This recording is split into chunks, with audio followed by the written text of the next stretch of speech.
Topic in your syllabus is polymer nomenclature. Polymer nomenclature, as the name indicate,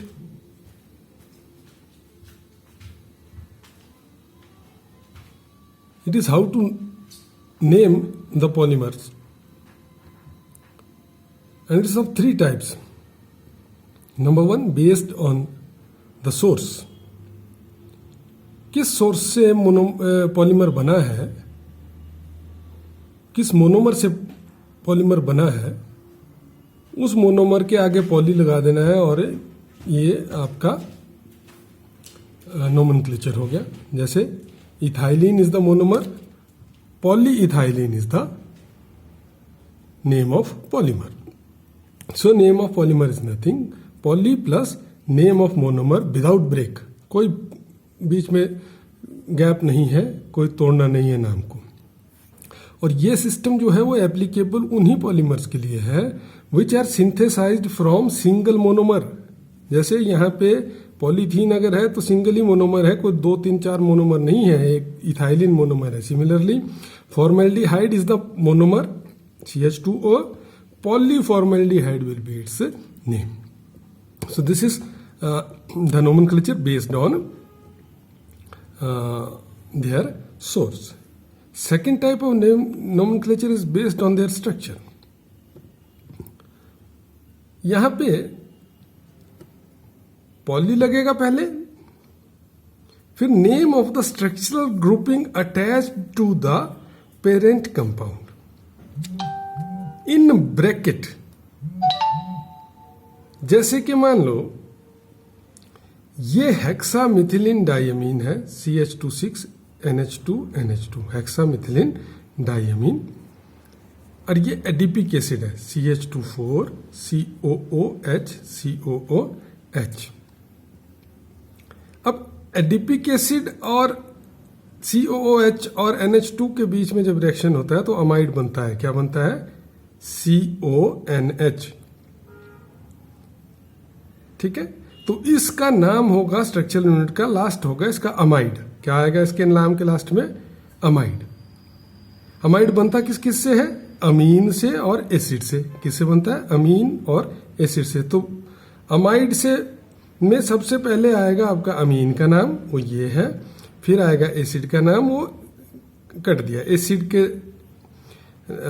जैसे ये adipic acid था तो इसका हो गया एडिपामाइड. क्या बन गया है? Adipamide. So name is nothing poly bracket शुरू हेक्सामिथिलिन एडिपामाइड. Hexamethylene adipamide. इसका डायमीन खत्म हो गया. इसका बोलने का मतलब हुआ ये अमाइड बना किस किस से था, इस यहां से क्लियर हो जाता है नाम से. हेक्सामिथिलिन डायमीन और एडिपिक एसिड का अमाइड है, तो इसका नाम क्या हो गया? पॉली ब्रैकेट शुरू हेक्सामिथिलिन एडिपामाइड. ठीक है. दूसरा, जैसे ये इथिलीन ग्लाइकोल है, ये टेरिथेलिक एसिड है. OH और COOH के बीच में रिएक्शन होता है तो एस्टर बनते हैं, और एस्टर का जो 8 लगेगा पीछे. ठीक है, तो इसका नाम क्या बना? पॉली ब्रैकेट शुरू इथाइलिन. ग्लाइकोल हट जाएगा, इथाइलिन. टेरिथेलिक एसिड था तो आगे क्या है? टेरिथेलेट. टेरिथेलिक एसिड का क्या बन गया? Terephthalate. So what's the name? Ethylene glycol plus terephthalic acid जब आपस में जुड़ेंगे, this is the polymer OCH2 CH2O COO like this, और उसका नाम क्या हो गया? Poly ethylene टेरिथेलेट. सो ये बनी इसकी फंक्शनल यूनिट जो इसका ये बोल रहा था पीछे. Next is based on their trade name.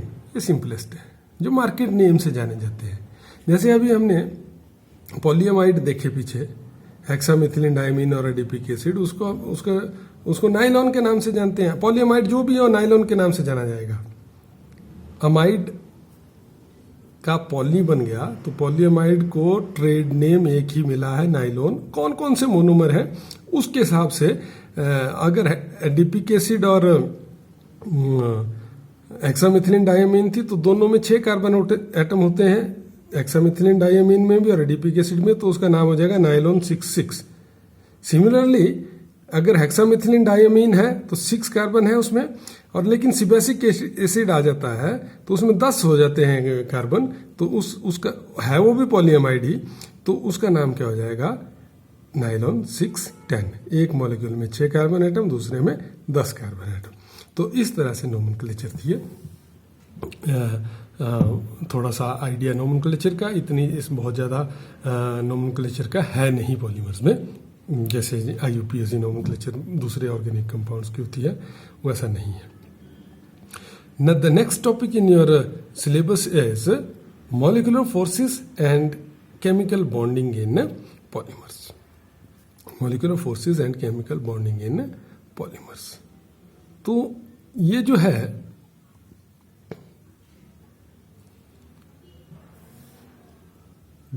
दो तरह की बॉन्डिंग है, फोर्सेस हम बोल सकते हैं। Number 1 is primary forces, number 2 is secondary forces. अब प्राइमरी फोर्सेस क्या है, जो पॉलीमेरिक चेन है, जैसे पॉलीइथिलीन में CH2 bond CH2 bond CH2, ये लिखा हुआ मैंने इधर, ये कोवेलेंट बॉन्ड से जुड़े हुए हैं सारे एटम्स एक दूसरे के साथ। कौन से बॉन्ड से जुड़े हुए हैं, covalent. So atoms in polymer are joined to each other by strong covalent bond. Covalent bonding जहां पे भी होगी उसको कौन सी बॉन्डिंग में आएगी, वो प्राइमरी बॉन्डिंग में, या प्राइमरी फोर्सेस ऑफ अट्रैक्शन। ठीक है। In addition to such bonds, जब चेन बन जाती है तो ऐसे रैंडम ऊपर नीचे ऊपर नीचे ऊपर नीचे होती है। इसके अलावा अगर चेन्स एक दूसरे के साथ इंटरलिंक भी हुई हैं तो वो क्रॉस लिंक्स बोलते हैं उनको। क्या बोलते हैं हम, क्रॉस लिंक्स। जैसे ये दो चेन के बीच में ये बॉन्ड है, ये बॉन्ड है, ये केमिकल, ये कोवेलेंट बॉन्ड है। इस वजह से ये चेन सब एक दूसरे से दूर नहीं भाग सकती, तो ये क्रॉस लिंक्ड पॉलीमर्स हैं। क्या बोलेंगे इसको हम, क्रॉस लिंक्ड। तो जो क्रॉस लिंक्स हैं इसके बीच में, दे आर आल्सो प्राइमरी, वो कोवेलेंट बॉन्ड्स हैं। सेकेंडरी में क्या है कि चेन्स के बीच में वीक फोर्स ऑफ अट्रैक्शन है, वो सेकेंडरी फोर्सेस में आ गई। वो वीक फोर्स वंडरवाल फोर्सेस भी है, डाइपोल डाइपोल भी है, या हाइड्रोजन बॉन्डिंग भी अलग अलग मॉलिक्यूल्स में होंगी। जैसे इथाइलिन के molecule CH2 CH2 CH2 CH2 इस तरह से एक चेन के हैं, दूसरी चेन के CH2 CH2 करके हैं। इन CH2 और CH2 के बीच में वीक फोर्स है, में डॉटेड लाइन से दिख रही है, weak force of attraction show करने के लिए। कौन सी फोर्स है, वीक फोर्स ये है वंडरवाल फोर्स। और यहाँ पॉलीएमाइड में अगर देखें, NH और CO, एक चेन का NH दूसरी चेन का CO, आपस में H और O के बीच में क्या बन जाएगा, O के ऊपर पार्शियल